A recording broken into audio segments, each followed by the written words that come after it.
Selamat malam, Bang Karni, teman-teman narasumber sekalian dan juga pemirsa.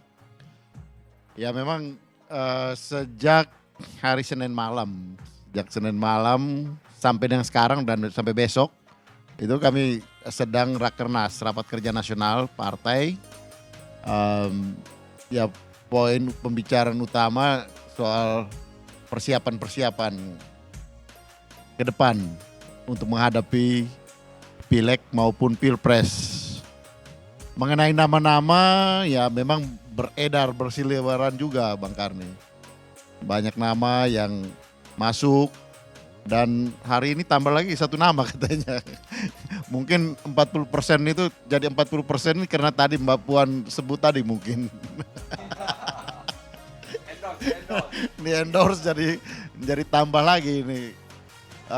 Tapi ya memang kalau berkaitan dengan otak-atik sebenarnya kalau di PDI Perjuangan ini kita tinggal menyaring yang ada gitu. Dalam arti dalam proses untuk menyaring kemudian ya kita lihat dan akan Ibu Ketua Umum yang akan putuskan. Tapi memang benar Bang Karni, jadi saya sendiri maupun dari kami melihat bahwa calon wakil presiden untuk periode 2024 ini akan ikut menentukan kemenangan. Karena kita tahu gitu, ya sampai dengan posisi hari ini kan antar capres ini kan relatif lebih kompetitif lah dibandingkan dengan apalagi dengan periode yang lalu gitu, tahun 2019. Sehingga memang dalam posisi ini kita harus melihat perkembangan dinamika politik yang sedang berjalan dan kemudian juga tentu pertimbangan lain bekerja sama di dalam proses pemenangan menuju pada 2024 dan juga memperhatikan bagaimana setelah kedua baik capres maupun cawapres terutama setelah memenangkan itu adalah pasangan yang bisa bekerja bersama solid untuk menjawab berbagai macam tantangan bangsa ini ke depan. Nah itu yang paling penting gitu. Dan tentu nanti didukung oleh di parlemen yang kuat gitu. Karena kita berharap bahwa pemerintahan ke depan ini adalah pemerintahan yang bisa melanjutkan program-program pembangunan yang sudah dilakukan oleh pemerintahan Pak Jokowi sekarang. Sehingga memang itulah hal-hal yang ya kalau mau bilang itu kriteria itu adalah pertimbangan-pertimbangan pokok yang akan masuk di dalam pengambilan keputusan tentunya. Tentu yang akan memutuskan itu adalah ketua umum pasti. Tetapi di dalam proses ini memang ya banyak nama yang masuk, banyak nama yang berkehendak untuk bergabung dengan PDI Perjuangan untuk dengan Pak Ganjar. Kemarin kami juga telah menerima teman-teman dari PAN, sebelumnya dengan teman-teman dari P3. Nanti hari Jumat juga ada teman dari partai yang akan datang ke PDI Perjuangan untuk berdiskusi mengenai calon presiden dan calon wakil presiden yang akan mendampingi, juga kerjasama antara partai PDI Perjuangan dan partai kawan yang akan bersama-sama di dalam proses Pilpres ke depan. Tapi saya dengar PDIP kepinginnya calon wapresnya itu dari kalangan Islam. Dan kalau bisa NU. Dan yang diincar oleh PDIP, tokoh-tokoh NU yang adalah Pak Nazarudin Umar disebut-sebut, Pak Said Akil, dan ada lagi yang lain-lain yang lebih muda. Anak Gusmun misalnya. Ini kira-kira nanti ujungnya kemana? Ya kalau ujungnya kita lihat nantilah Bang Karni. Tapi dalam proses pertimbangan tentu kita harus lihat bahwa NU adalah satu kekuatan besar, komunitas organisasi besar di Republik ini, dan juga hubungan antara PDI Perjuangan dengan NU itu sudah terbina sangat lama gitu.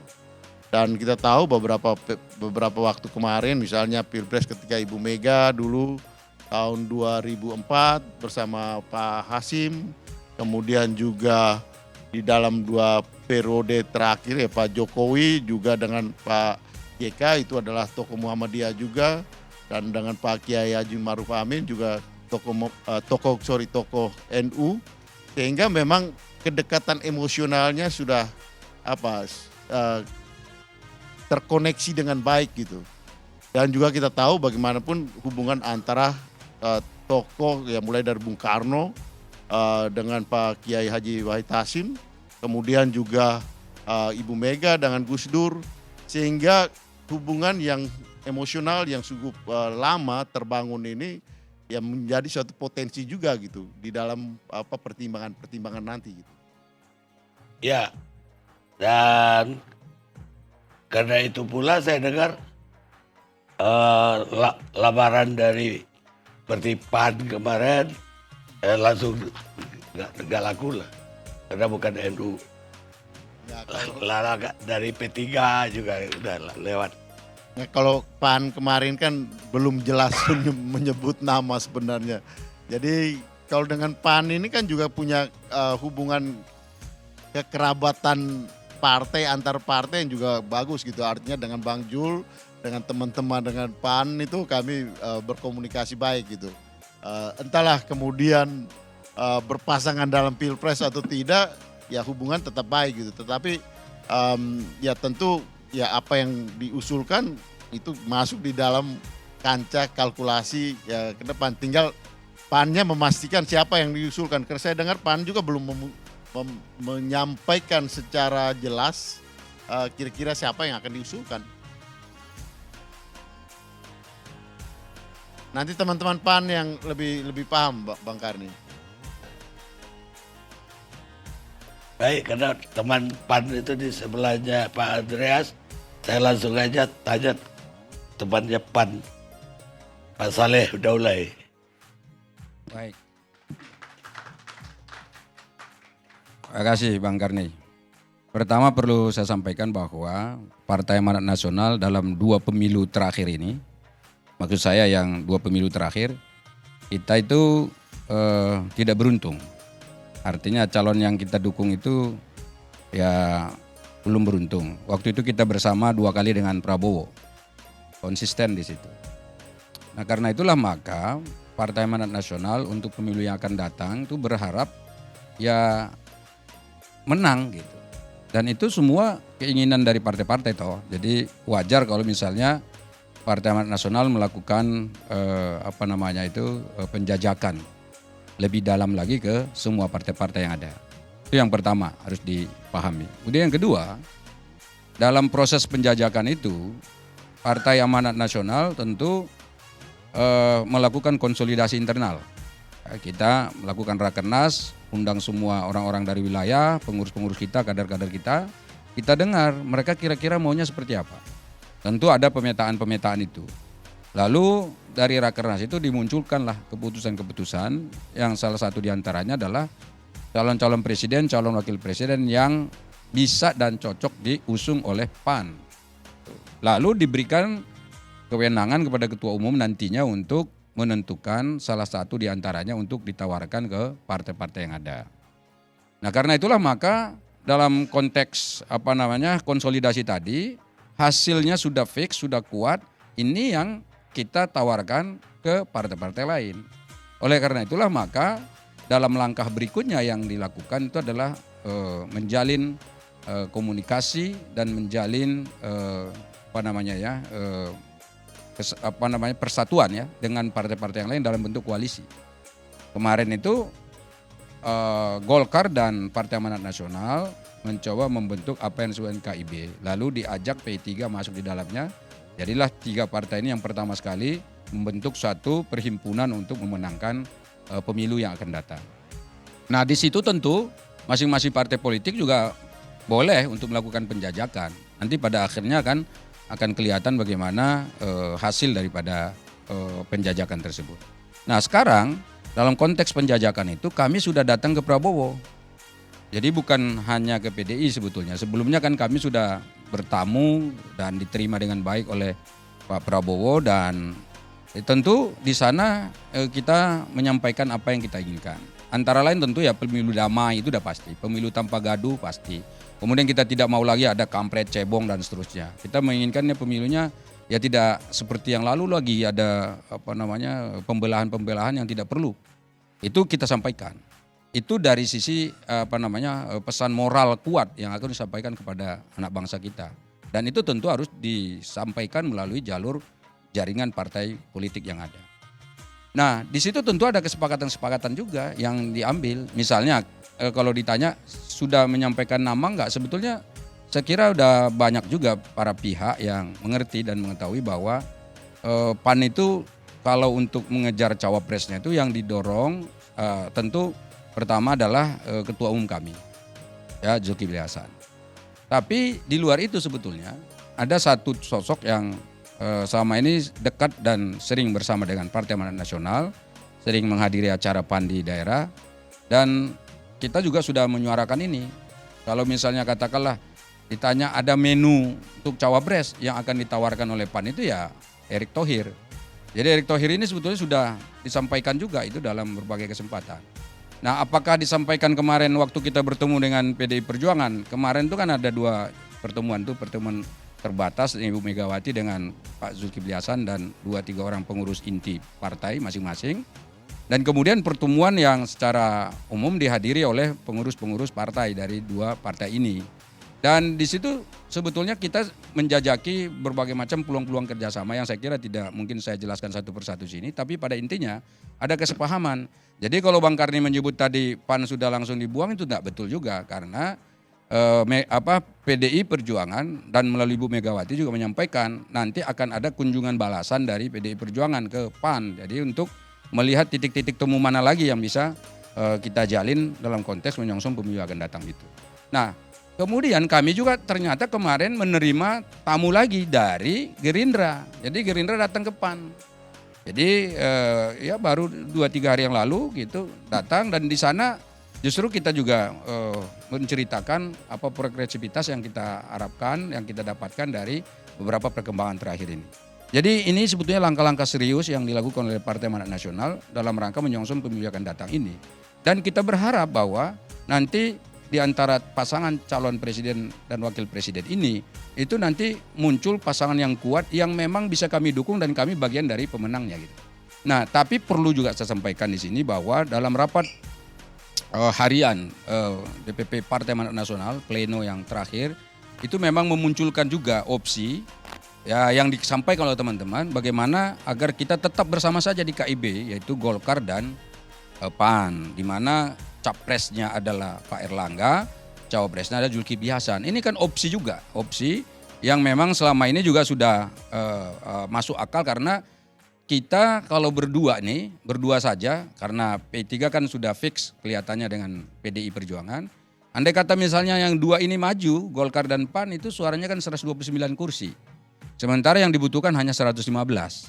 Jadi kita ini bisa masuk melewati batas presidensial threshold. Jadi karena itulah maka ini juga adalah opsi yang mungkin saja ditawarkan dan mungkin saja dijajaki lebih lanjut. Tetapi yang jelas bagi kami ini ada Pilpres kali ini pemilu sekali ini kita harapkan kami bisa pada bagian yang menang itu. Kalau PDI Perjuangan mengatakan kalau Anda datang kami insya Allah pasti menang. Begitu juga dengan Prabowo, datang kepada kita ada pilihan tepat. Bahkan Prabowo mengatakan sudah 2 kali kita bersama, yang ketiga kali insya Allah pasti menang. Itu kata Prabowo. Jadi ini kan adalah tawaran-tawaran yang tentu harus kami pikirkan. Masa kami sudah lama menjalin hubungan dengan Gerindra, tiba-tiba harus kita putus misalnya seperti itu. Enggak, jadi pilihan-pilihan ini akan tetap terbuka sampai ini kan nanti Bang Karni pendaftarannya masih lama ini. Nanti kurang lebih Oktober ya Pak. Oktober, jadi masih bisa lah kita melakukan penjajakan. Jangan dikunci dulu karena kalau sudah dikunci ya terlalu cepat itu. Jadi permainannya selesai gitu. Jadi mudah-mudahan ini juga bagian daripada komunikasi politik dan pendidikan politik pada masyarakat kita. Masyarakat juga boleh menyampaikan aspirasinya kepada kita. Kita tentu merasa senang kalau masyarakat ikut menyampaikan. Misalnya ketika saya posting video dan foto-foto ketemu dengan pengurus PDI Perjuangan. Masyarakat menyampaikan begini. Ketika kita datang ke Prabowo, masyarakat menyampaikan seperti ini. Kemudian ketika kita tawarkan ada berita saya misalnya mengatakan, ya potensi dengan Erlangga juga mungkin gitu kan. Orang kan menyampaikan benar. Itu semua kita dengar dan kita tampung. Ya mudah-mudahan itu menjadi bagian dari referensi kita sebagai bahan untuk ambil keputusan yang terbaik untuk partai kami, yaitu Partai Amanat Nasional. Begitu. Ya, saya kira chemistry-nya lebih ke Prabowo lah. Udah 2 kali kan. Artinya jadi pendukung Prabowo di pemilu atau pemilihan presiden. Tapi kenapa saya bilang tadi dengan PDIP artinya nggak welcome lah untuk cawapresnya, karena bukan NU yang ditawarkan. Yang ditawarkan tadi itu kan pengusaha. Walaupun saya dengar ikut di Ansor kan, tapi belum NU. Yang dicari itu kayak Kiai Ma'ruf Amin itu untuk melanjutkan Jokowi Ma'ruf. Betul nggak Pak Andreas? Jangan senyum aja. Jadi ya kalau dengan teman-teman PAN ini kan kriterianya mau ikut di dalam kemenangan gitu.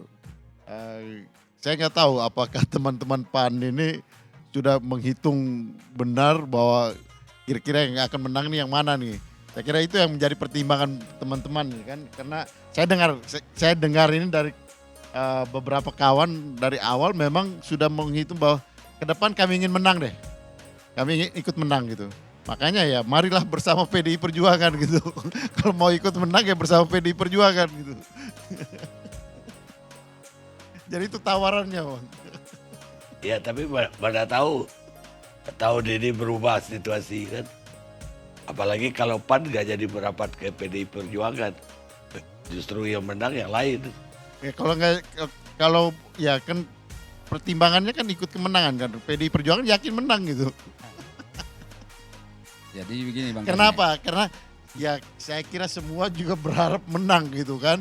Ya sama juga dengan PDI Perjuangan, kita Iyalah, yakin bahwa masa bertanding nggak ya bahkan berharap siapa yang menang? bertanding untuk kalah, Bang. Jadi begini Bang Karni, saya dari awal tadi saya mulai penjelasan saya bahwa PAN itu 2 kali pemilu nggak ikut menang, gitu, 2 kali. Jadi itu fakta kan. Lalu wajar kalau misalnya kami melakukan pilihan-pilihan politik yang sangat hati-hati. Jadi kalau ditanya apakah PAN sudah melakukan kalkulasi, ya tentu kita punya kalkulasi. Kita dengar juga survei yang di luar itu yang sudah ada kan dipublis dan ya selalu juga sampai sekarang itu tidak adil untuk PAN sebetulnya. Tapi kita punya survei sendiri secara internal yang menjadi tolok ukur kita untuk menentukan kemana arahnya gitu. Jadi kalau soal potensi misalnya menang siapa, ini dari katakanlah untuk Ganjar dan juga Prabowo. Sekarang kan kalau kita lihat survei-survei yang berkembang itu, ini kan tidak jauh beda juga sebetulnya. Kan kalau mau menang mutlak seperti dulu ada pemilu zamannya SBY dulu, SBY kan sampai 65% misalnya gitu. Itu kan jauh jaraknya dengan kandidat yang lain. Kalau sekarang kan jarak masih agak sedikit ya nggak jauh beda lah. Apalagi 3 calon ini masing-masing punya kans pendukung yang kelihatannya agak solid begitu. Nah ini harapannya kita bisa mendeteksi nih yang paling baik sebetulnya siapa. Dan di luar itu sebetulnya ada satu lagi. PAN itu tentu ingin menang bersama partai yang bisa bekerja sama dengan kami. Yang sesuai nilai perjuangannya dengan PAN. Karena jangan sampai misalnya kita datang di sana malah hanya melengkapi. Nggak mau juga karena kita pingin datang dan menang di situ terus berkontribusi secara nyata di dalam rangka mengisi katakanlah atau melanjutkan apa yang sudah dicapai sekarang ini. Gitu. Jadi itu konkret kok arahnya yang kita akan perjuangkan gitu. Ya, tapi kalau bacaan saya tadi itu, PAN akan kembali ke pangkuannya Gerindra. Sekarang saya persilakan Gerindra. Jadi Pak Prabowo 2 kali maju ya, 3 kali bahkan sebagai cawapres, capres dan capres lagi itu bukan kalah Pak Karni, kami runner up gitu ya. Ini kalau Piala Dunia runner up juga nggak terlalu jelek ya. Tapi yang tanding kali ini cuma 2. Iya, ya enggak, tapi bisa sampai ke pencalonan ke tahap yang terakhir dengan selisih suara yang demikian ketat. Menurut kami itu bukan sesuatu hal yang buruk juga ya.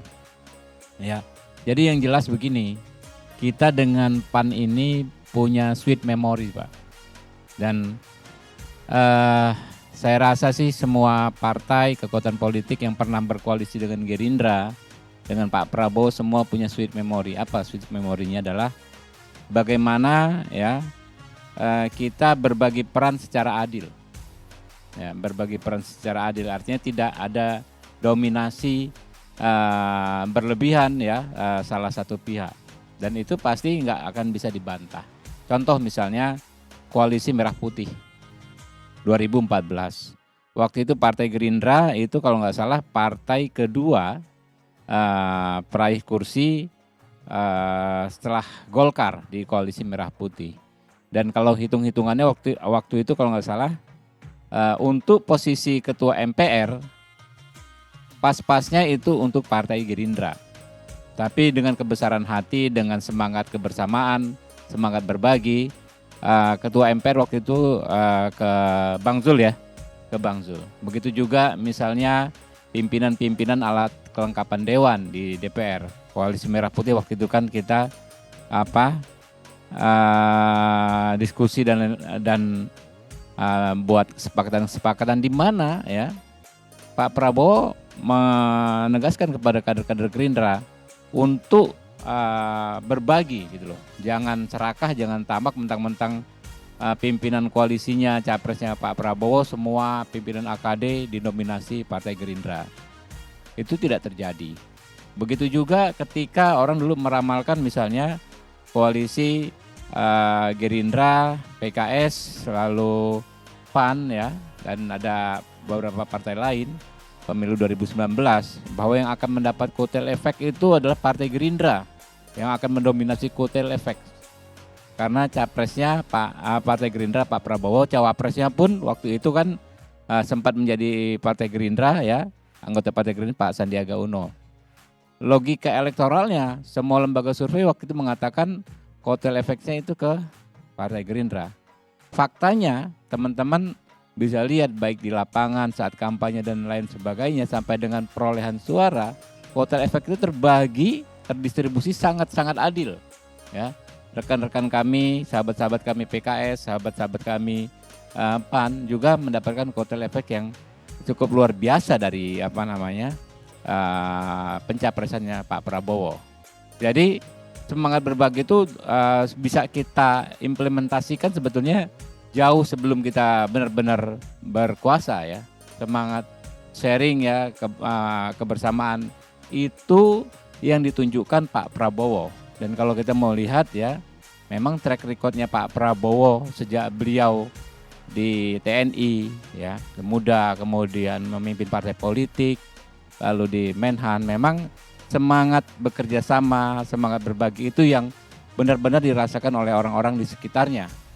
Nah itu menurut kami yang pasti akan menjadi daya tarik bagi rekan-rekan partai politik lain selain hitung-hitungan matematis elektoral. Ada 3 tahap kan, misalnya soal kecukupan untuk mencalonkan, lalu soal kemungkinan untuk memenangkan, dan yang terakhir bagaimana mengisi kekuasaan jikalau dan bisa memenangkan pemilihan. 3 tahapan itu kan menjadi hitung-hitungan teman-teman. Tapi yang lebih prinsip saya bilang tadi, saya pikir kalau dalam konteks kebersamaan semuanya punya sweet memory ketika pernah bekerja sama dengan kami. Demikian Bang Karni. Jadi lebih menjanjikan Partai Gerindra kayaknya. Ya sebetulnya kalau dengan Partai Gerindra tuh kita nggak terlalu banyak diskusi lagi Pak. Ya kan sudah teman-teman pasti sudah sangat paham kalau dengan apalagi sekarang tambahan ya. Kita seperti dalam posisi secara elektoral jauh lebih baik daripada di saat yang sama menjelang pemilu 2019 ya. Berbagai survei ya, berbagai pendapat teman-teman analisis politik bilang Inilah apa namanya kesempatan terbesar yang memang belum pernah terjadi bagi Pak Prabowo sebelumnya gitu loh. Jadi kalau tadi ditambah lagi hitung-hitungan sahabat kami PAN soal mau menang, saya pikir mereka sudah juga merasakan gitu loh. Ini benar-benar bukan sekedar hitung-hitungan matematis di atas kertas, Pak. Ini kan soal feeling, Pak. Kita ini kan kalau melakukan hal yang sama bertahun-tahun, akhirnya kita bicara soal feeling. Soal perasaan batin ini. Saya pikir perasaan batin sahabat saya ini, yakin banget saat ini Pak Prabowo pasti menang. Kurang lebih begitu. Iya. Saya juga yakin akhirnya merapatnya ke Pak Prabowo. Ya. Alhamdulillah. Amin ya rabbal alamin. Jadi begini Bang Karni, kalau bagi kami ini bagian dari proposal yang disampaikan oleh Gerindra. Jadi yang enaknya kalau PAN ini kan sebetulnya santai saja. Jadi kita kan tidak terlalu berat ini mau kasih PR-nya. Misalnya kita kan hanya mendorong misalnya cawapres kami kalau bisa ini. Kan itu tawaran kita. Ya ini tawaran kami itu kan nanti akan dibahas di internalnya Gerindra. Juga PDI Perjuangan tentunya. Lalu tawarannya mereka tadi, oh ini nanti akan kita katakanlah kita akan proporsional bekerja sama, bergotong royong, jadi saling menghargai dan seterusnya kan itu. Itu bagian yang ditawarkan pada kita dan tentu akan menjadi bagian yang akan kita rumuskan sebagai jalan penuntun untuk menentukan apakah nanti kita bersama dengan Gerindra atau dengan PDI Perjuangan misalnya seperti itu. Jadi saya kira ini sangat wajar sekali dan di internal PAN sendiri saya kira ini masih ada nama ini. Jadi tetap masih terbuka luas walaupun Bang Karni dari tadi ini dua kali saya dengar selalu mengatakan pasti dengan Prabowo itu loh. Jadi kelihatannya amin. dari tadi dua kali. Ya, tapi nggak apa-apa. Jadi itu gesturnya hal yang pun wajar saja saya sudah kira. terasa, gitu, sudah terlihat. Gini Pak, Ya, jadi gini Pak Karni. Jadi oke lah saya setuju setiap orang punya sweet memory sama Pak Prabowo gitu loh. Tapi saya belusuan antara lain ke Bojonegoro, ke Surabaya, terakhir ke Banyuwangi. Ada beberapa intelektual Mas, yang dia nggak milih Pak Prabowo, dia nggak akan milih Pak Anies, tapi hanya ingin melihat PDI kalah. Ingin PDI Iya, kalah. serius. Saya nggak milih Prabowo, saya nggak milih Anies, tapi pemilu 2024 saya ingin PDI kalah. Kenapa? Katanya arogan. Enggak, makanya karena ada Pak Andreas, saya nggak mungkin nanya ke Pak Andreas, bener nggak sih PDI arogan gitu loh. Katanya katanya PDI lebih pas jadi oposan. Dia sangat kagum waktu sekian tahun jadi oposisi, katanya begitu. Nggak tahu mungkin kalau gitu. Ya Pak Parena Jadi- jawab. Iya, anggapan seperti itu kan sebenarnya anggapan yang selama ini upaya karena melihat bahwa ya kok PDI Perjuangan lama sekali gitu membuat keputusan gitu. Sementara tiket sebenarnya sudah ada gitu. Justru kita dengan kerendahan hati, PDI Perjuangan dengan kerendahan hati mempertimbangkan. Kalau kita kenapa? Karena presiden dan wakil presiden ini ke depan ini akan memimpin Republik dengan tantangan yang berat itu, Bang Karni.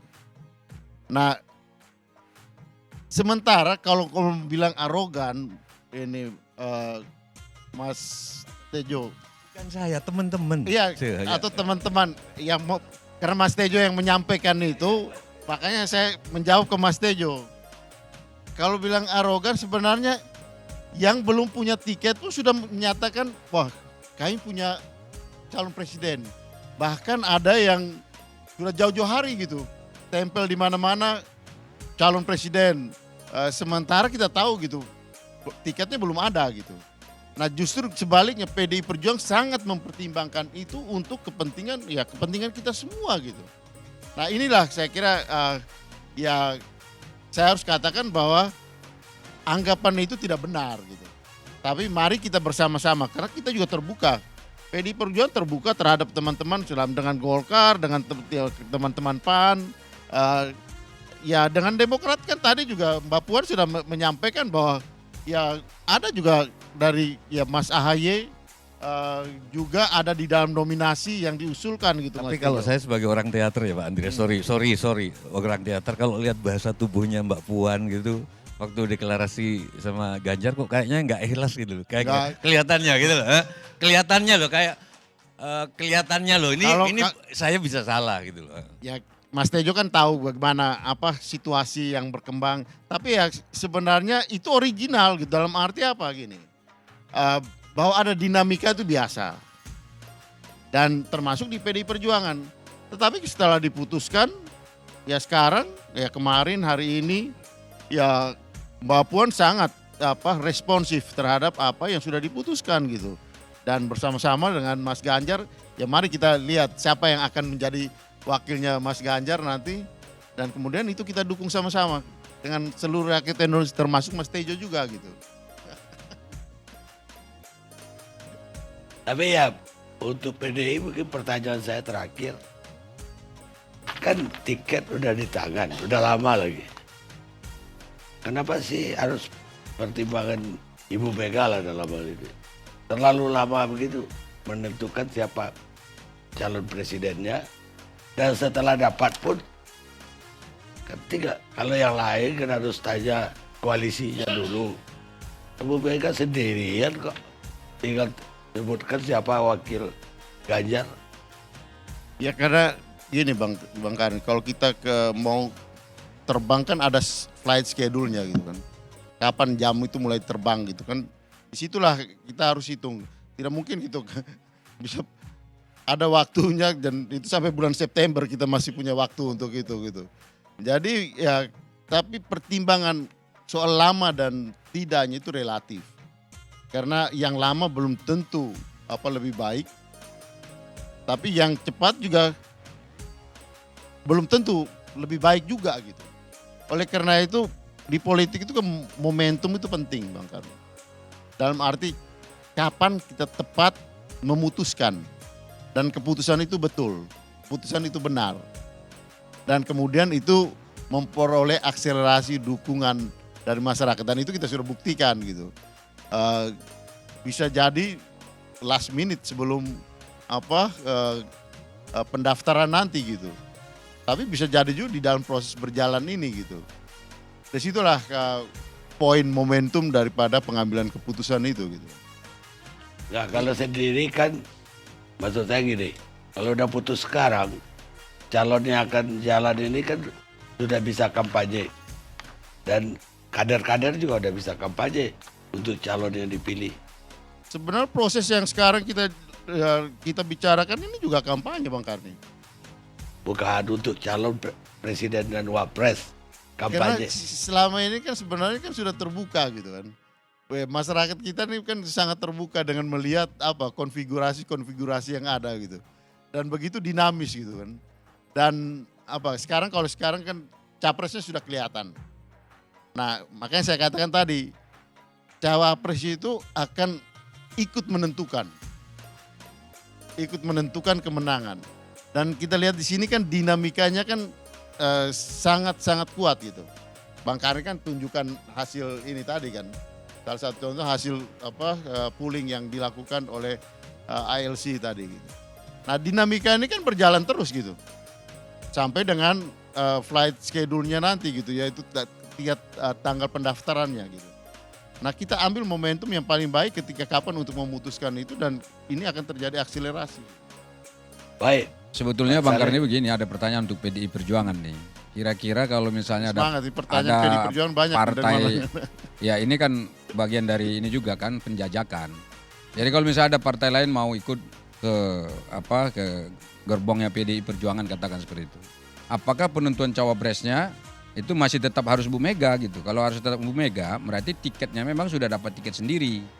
Nggak mesti harus nunggu, maksud saya itu tadi pertanyaan Bang Karni itu. Kan nggak mesti harus nunggu. Karena tiket sendiri kan capresnya sudah ditentukan. Nanti cawapresnya juga menentukan sendiri lagi misalnya seperti ini kan, ini penting, ini penjajakan. Supaya ini jadi bagian dari referensi kita juga gitu Bang Karni. Itu pertanyaan tuh PDI Perjuangan saya kira yang penting. Nah selama ini kan yang terjadi itu kan dialog. Karena apa? Karena yang namanya cawapres ketika diputuskan cuma satu. Tidak mungkin kita bawa semua ini. Sementara kan kita tahu peminatnya banyak gitu. Nah oleh karena itu proses itu akan terjadi melalui dialog dan dinamika yang berkembang itu gitu. Nah disitulah pentingnya apa kebijakan dari seorang pemimpin bersama-sama dengan ya teman-teman yang akan bekerja sama untuk kita putuskan gitu. Tapi ini belum jelas loh. Ini agak berbeda misalnya kalau tadi yang dengan Gerindra kan dia bilang tadi kalau Gerindra tadi Pak Habibur Rahman ngomong ini pokoknya kita nanti akan bersama-sama. Jadi mungkin termasuk penentuan cawapres itu kita akan diajak bicara gitu.